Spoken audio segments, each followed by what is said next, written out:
In movies like this, the world, as usual, goes downhill. Humanity is once again standing on the edge of a cliff and tries to do everything that it didn't have time to do in normal life, namely crime. Some are in panic, while others are in tanks. But even in such ruins of civilization, communities manage to form.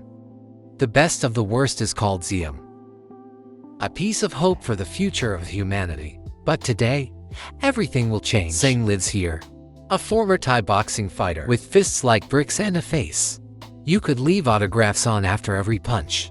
Deep down, the guy's a romantic, just unlucky to be born in the wrong times, and he has to survive among other hopeless souls. Today, he's on his penultimate mission before leaving, because his beloved Rin, whom he recalls only in bright tones, has long dreamed of moving to Changdao, where they can finally live happily. But there are no easy shifts, especially when you're a courier of highly valuable cargo heading to a district where even rats move in groups. King, of course, he falls into an ambush, smacking of a typical setup by street scum, who, instead of breakfast, are forced to inhale the stench of the local dump. In this situation, only good old violence saves the day. A ballet of pain begins. Guys fly across the asphalt like bowling pins. Faces break in slow motion. And Singh, like a disgruntled conductor, goes wild right on stage. In the end, the van is safe, but the enemy's faces are not. The camera cuts to Bangkok, a city where common sense has long vanished into the sewers. Filth is everywhere, and armored police beat queue jumpers at the communal water source, as if they committed the worst crime on the planet. The worst offenders are kept on rooftops under the sun, slowly, but with a beloved touch of cruelty, because the heat is such that brains melt faster than ice cream on the pavement. A desperate pair finally delivers the goods. One crate was pried open by bandits, so it's written off as defective. The boss is a mediocre guy with the charisma of a mangled gecko, deducts it from their pay and gives them the crate as a gift. Singh and his partner return to base, where the boss hands him a bike, a long-awaited reward for loyalty. He's shown to their delivery service over a long time. A tear would have fallen if not for the heat that burned all moisture from the body. He suggests checking the crate they nearly died for. Inside, it's just fish. No artifact, no gold, no sacred weapon. Just damn fish. For it, they broke bones of some losers. Well, what can you do? Guess they'll have to fry it a bit. By the way, it turns out the boss isn't just a money bag, but a local gastronomic baron. Not drugs, not weapons. Food is the treasure, which, in this world, is the most precious resource, because no one could produce it. But he and his partner found a loophole, though he frames it like a romantic, saying it was all for love of his wife at first. But now it's business. That's why he's here, to attract investors for a culinary startup defense. Ordinary folks hunt cockroaches on safaris, chasing insects, hoping to reach the dumps of a dark corporation, where fish waste is like a holiday. But there'll be no joy. At the spot, thugs meet them and grind them into dust, while our entrepreneur tries fresh fish and starts coughing up blood, as if he swallowed a meat grinder. King, meanwhile, returns home on his new bike, pleased as a cat after a fight. But at home, Ring greets him, once again unhappy with his job. The guy tosses a bag of dinner into the kitchen and starts apologizing again, promising it's the last time. But Rin's heard it before, and every time, he returns with a new scratch and the same old lie. So she just grabs her bag and heads to work. As dusk falls, at exactly 20 o'clock in Bangkok, the lights go out on schedule to save power. Inside a service vehicle, a couple of female workers and a kid. Masha drags him along to her shift because finding a nanny now is, alas, tough. And the kid has to listen to grown-up talk about how Rin fought with Singh again.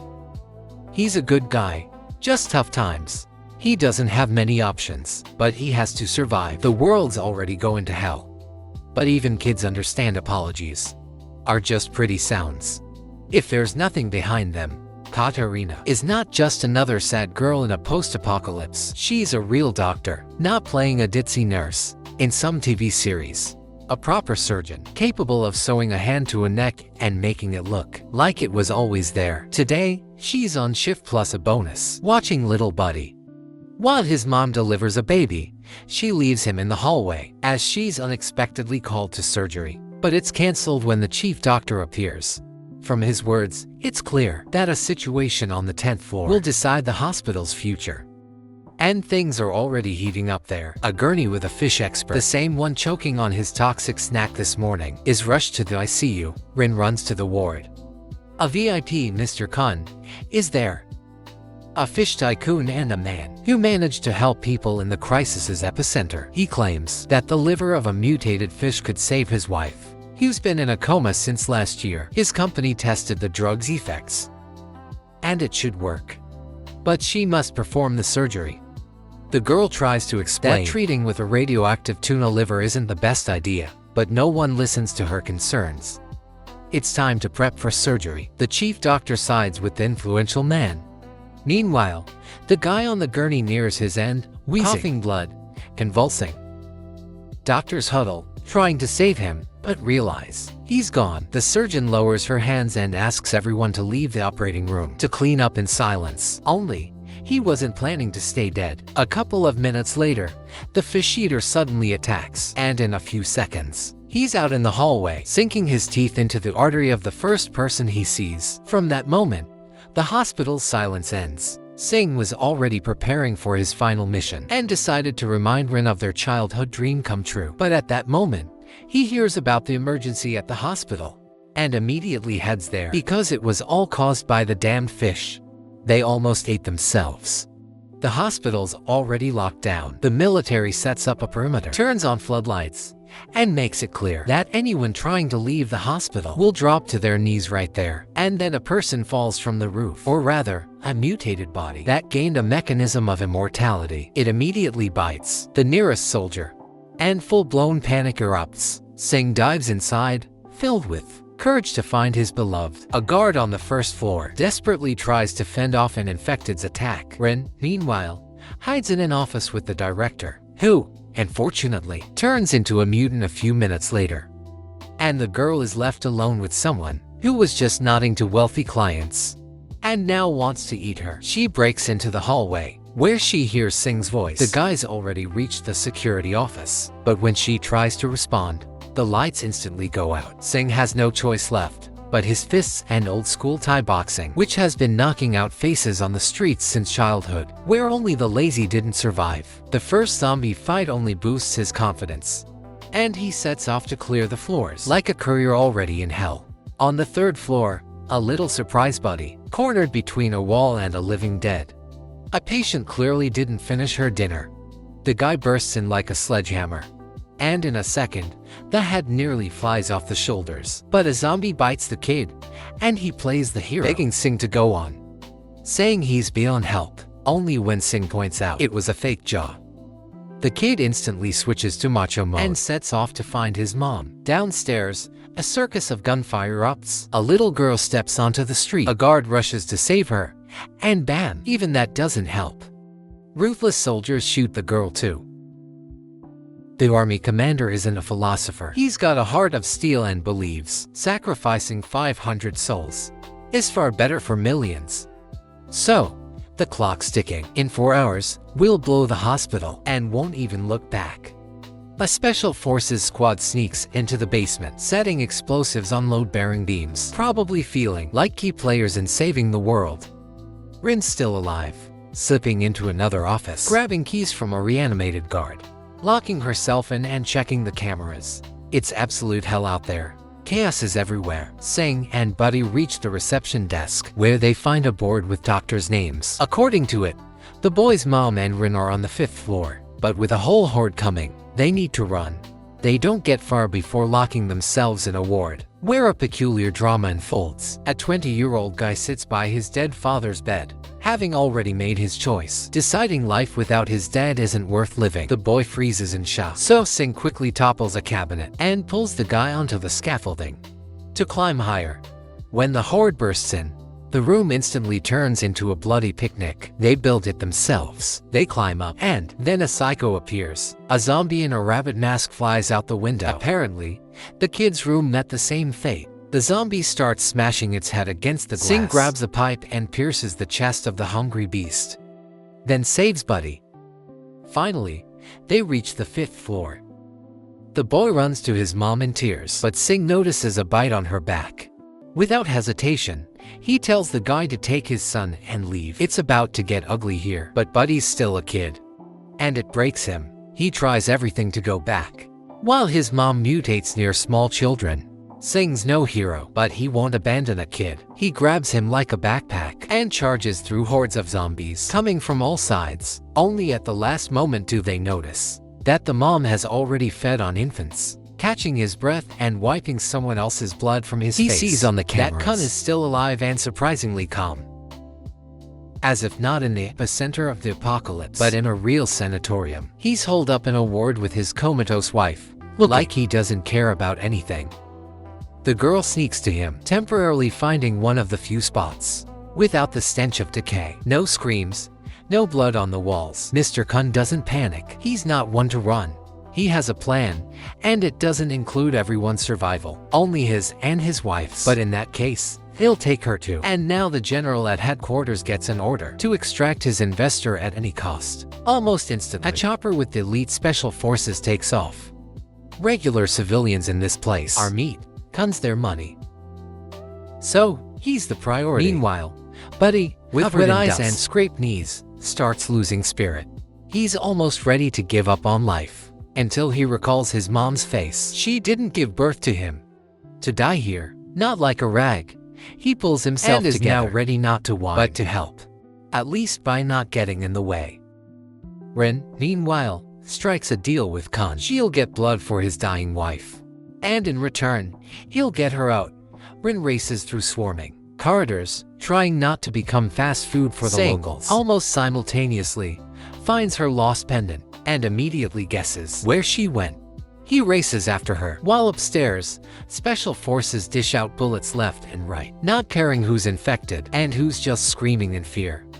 Rin ends up in another office, and of course, the fattest, stinkiest zombie in the building barges in. It's heading to the finale, but then Sing bursts in, grabs a fire extinguisher, and smashes the creature's skull so much that the girl has to pull him back. Meanwhile, the truth comes out. Rin was never needed. It was a setup. Kun just wanted to eliminate a witness. The blood was prepared in advance, but fate had other plans. And at the peak of the evacuation, a medic from the squad dies. Kun orders them to find Rin, because he changed his mind.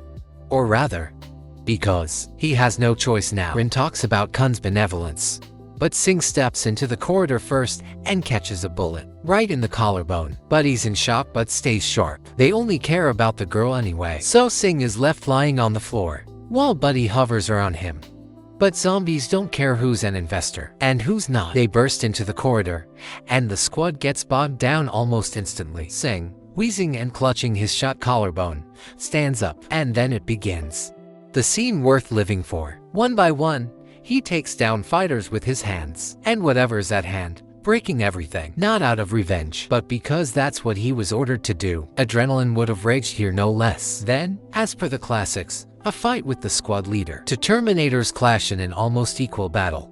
No one backs down until one falls. Sing holds on, but the final chord is the zombies, who don't sleep. One lunges at the special forces guy and starts dining. Sing survives, because today's not his time to die. He passes out, everything blurring in his eyes. Fragments of this insane day.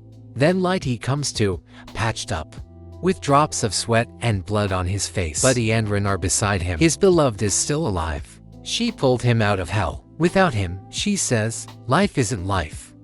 And in moments like this, even a tough guy would turn into a soggy kitten. Sing rises, no longer just a fighter, but a man with a new goal to survive and escape to Changdao, as she always wanted. Only, the road there is blocked by the special forces leader. Fighting him is like fighting an excavator. But Sing doesn't fight. He thinks, lures him into a ward, throws alcohol, lights a flare. Don't ask where the hero gets everything in this world.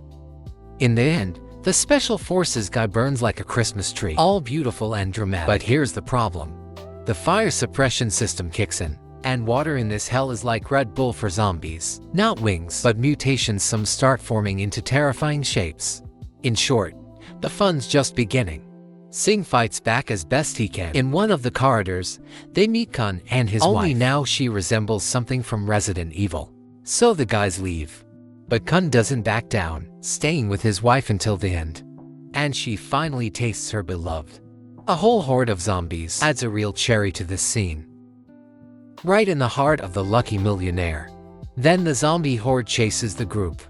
Sing orders them to run, and distracts the zombies in another direction. So, moments later, Rin bursts onto the roof. One of the surviving soldiers checks the people, and when she reports their squad's death, he gives 5 more minutes to wait for Sing, after which they'll fly out. Meanwhile, the guy's in real trouble, fighting off a whole crowd in a cramped vehicle. And the most amazing thing, he somehow pulls it off. When Sing appears on the roof, he makes it clear there's no hope left. If he lets go of the door, no one survives. He signals the helicopter must take off. While he holds off the horde, Rin screams, but the blades roar, and the chopper lifts off, while the guy just watches as his beloved flies away from him forever. But he still tries a little more. He keeps fighting until an explosion shakes the entire district almost instantly, drawing bitter tears on the girl's face. If you really thought he died, here's a little secret. The script was written by Thais, so such an event rarely happens, all for the sake of releasing a sequel and cashing in on viewers again. In short, the guy hid somewhere and stayed intact, ready to take down another hospital of zombies with his bare hands.